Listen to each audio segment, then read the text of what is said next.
This is the Outstanding Life Show. My name is Jason. If you're new here, let me know in the comments. Put the hearts, put the stars, or put the little care emojis, whatever floats your boat. Today's topic is about roadblocks. It's where the craziness happens, the addict mind and the alcoholic brain. There's moments that unfold because of my decisions of alcoholism. In my early recovery, I would face those event crisis points, but I would have this hesitation in me. I would have these doubts. I really wasn't confident. I really wasn't comfortable, but I wasn't able, willing, and ready to move forward. I wasn't in a mindset of growth. In fact, I was in a mindset of lack. It only takes a handful of those before I hit that rock bottom. And so what is a roadblock, and what is a roadblock in recovery? A roadblock is something that's in the way. A roadblock is something that's going to prevent me from point A to point B. It's not helping me. It's not helping others. It's not helping the greater good. It's not making the journey better. A roadblock is much more than just causing me to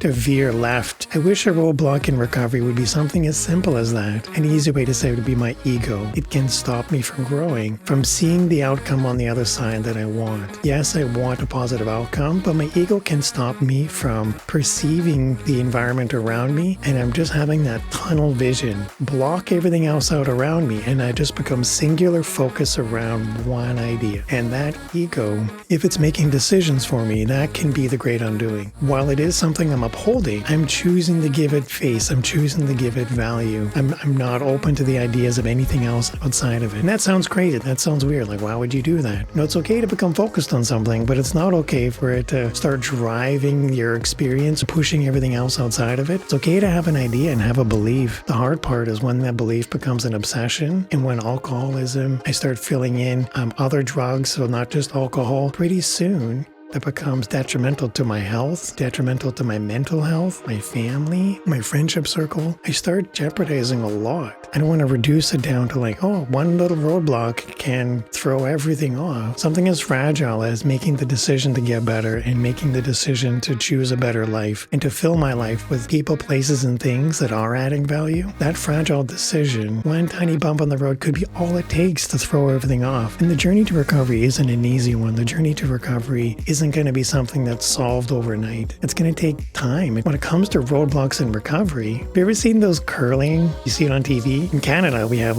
curling is a major thing. And so there's always somebody cleaning with a little broom, where they have somebody that's sweeping in front of the stone to clear out all the path in front of it. I wish we had that in recovery. I wish we had that where someone would be cleaning the path before us so that it makes it easier for us as we progress through addiction, as we come to terms with our anxiety and confront our egos, remove those barriers of adoption. I wish we had that. I wish there was something I almost want to say if it's a topical cream I could put on, or if it's vitamins I could take every day. I wish it was simple as that. If left unchecked, that can be the great undoing. That's the hard part about recovery. I can't control the world around me, but I can control the world within me. How is it that the outside world can change my inside world? Just through how I'm choosing to perceive it. The events outside me are going to happen no matter what. There's certain levers I have control over, but there's certain things I don't have control over. When I'm in that event crisis point, those triggering events, I can choose to respond in a different way. I can rewire my knee-jerk reactions to include something other than ego, other than frustration, resentment, negativity. Those are my natural reactions. Those are being upset because I've spilled my milk. That's going to drive me insane. It's going to drive me nuts if all I'm ever focused on is being angry at myself because I spilled milk. Well, maybe I shouldn't have put myself in a position where that was my last glass of milk, or maybe I should have planned ahead where I can own up to that responsibility, where I can choose to plan ahead, but that doesn't have to be the end-all be-all.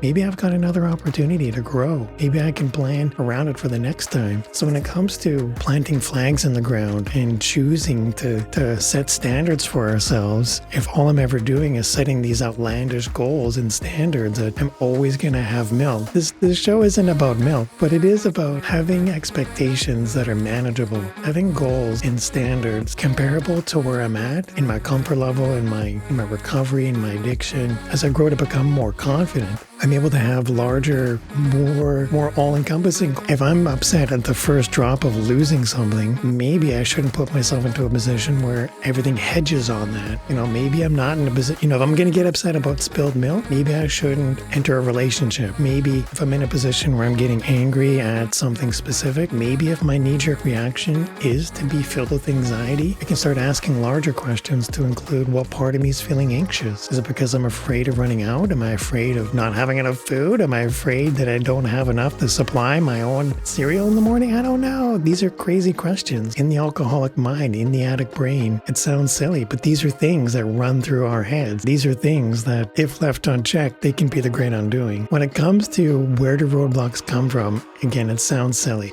Okay, hold on. Is there a way that we can avoid roadblocks? Can we avoid them? And then what happens when we actually do avoid them? Nobody wants to just avoid responsibility, just sweep it under the carpet and pretend it never happened. I can choose to avoid it or I can choose to confront it. If I've left something untouched, if I've left something incomplete, when I come back to it later, I'm going to be reminded of that anxiety that I felt when it was uncompleted the first time. If all I've ever done is wind myself up, if I know that this emotion is going to be, this roadblock, this ego is making decisions and it's making me anxious, and then I'm just throwing things around and leaving them incomplete everywhere I go. After a while, I'm only going to need 3 or 4 of them until I have a whole bundle of incomplete things around me. Then it doesn't matter where I go or what I do or how I move. I'm going to keep bumping into them like little ping pong or pinball. When I keep bumping into things like pinball, and then it's going to bump into things that remind me of these failures. That's how it's going to resonate with me, as failure.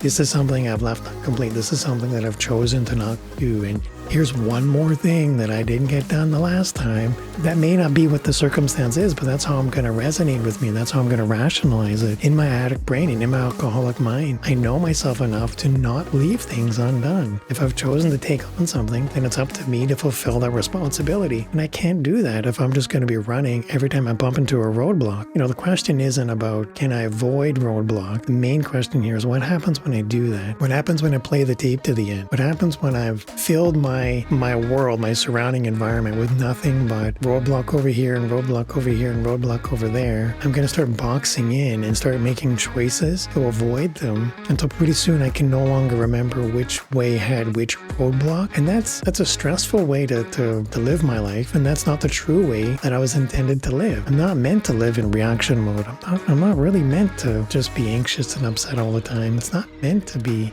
I don't believe that I'm here only to live in reactionary mode. Yes, roadblocks can be there to help us and to guide us and steer us. Maybe roadblocks shouldn't be the ones that decide, I don't want to say what career I end up in, but I shouldn't let it decide what car to buy or who to marry, or, there are certain guiding principles that can come forward from roadblocks, but it's not meant to drive me away from chasing after something that's fulfilling, that's much more rewarding, that helps fulfill a larger calling. And I can't do that if I'm living with roadblock fear. I don't know. I'm having fun. Okay, I want to check out the comments and I want to see. Okay, so Rob is asking, I'll have to look up curling. He's never heard of curling. Curling is actually a really big sport. I don't know say it's here all of Canada, but because we have lots of snow, definitely go and check it out. And thanks again for hanging out. That's really awesome. Okay, so we have talked about so far what are roadblocks. We've mentioned what happens when we avoid managing them. Let's say I had a roadblock. We've categorized it as an ego-branded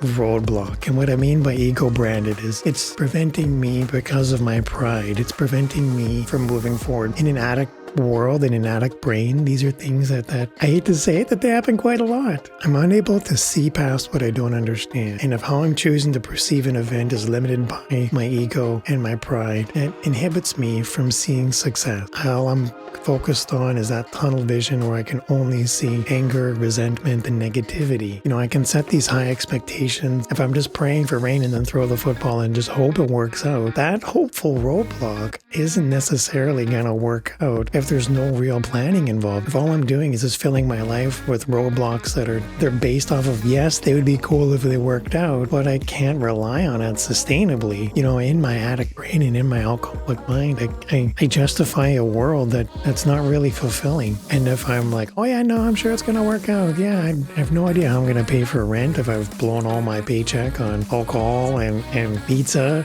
These are things that don't make sense, but they do in the moment. If my roadblock is filled with ego, or that roadblock comes from a place of hope, can they both occupy the same space? And that's what this question is here, is can a roadblock serve me? Well, yes, we mentioned earlier they can if it's from a safety perspective, and safety is always important. It's super important, especially nowadays when I'm living in reaction mode, when my ego is driving me, my decision-making process. If hope-filled ideas are, it would be nice if things worked out, but they also have to be based in reality. So there's almost like a yin and a yang. We've talked about that before in another video, where I can't just have one, if all I ever have is hope, that doesn't change my actions in the real world. If I live in reaction mode in the real world, I'm giving no room for growth. So I need to find balance of both. Can hope and ego exist in the same space? I would say yes, they can, but it becomes harder when I'm filling my life with gratitude. If I'm making decisions from a gratitude first reality, then I'm not really giving any room for roadblocks built out of hope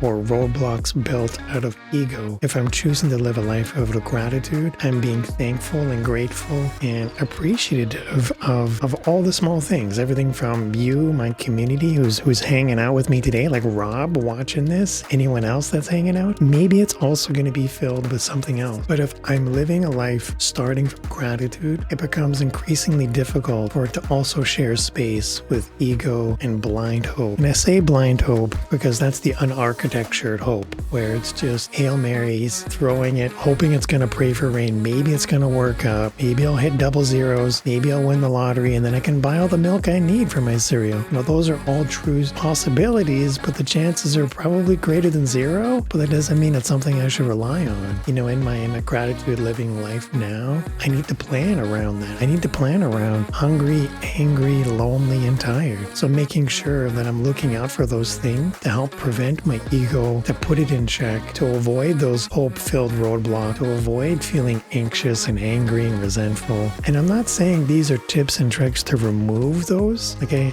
can never remove my anger or frustration or resentment. When it comes to recovery, when it comes to living a life of gratitude first, it's not removing those other sides, but it's about managing them. It's about living with it and balancing my life around it. When it comes to anxiety, it's going to be there. My anger is going to be there, but it doesn't mean I need to let it make decisions for me. So roadblocks are here to stay. I'm not saying remove them, but what I am saying is maybe there's a way we can live with them. Maybe there's a way we can help manage them. And that comes from gratitude. I've got a link down below, and the link is, it's sobriety.live/now. In the meantime, friends, I look forward to seeing you in another video. You take care. You have fun. I'll see you next week.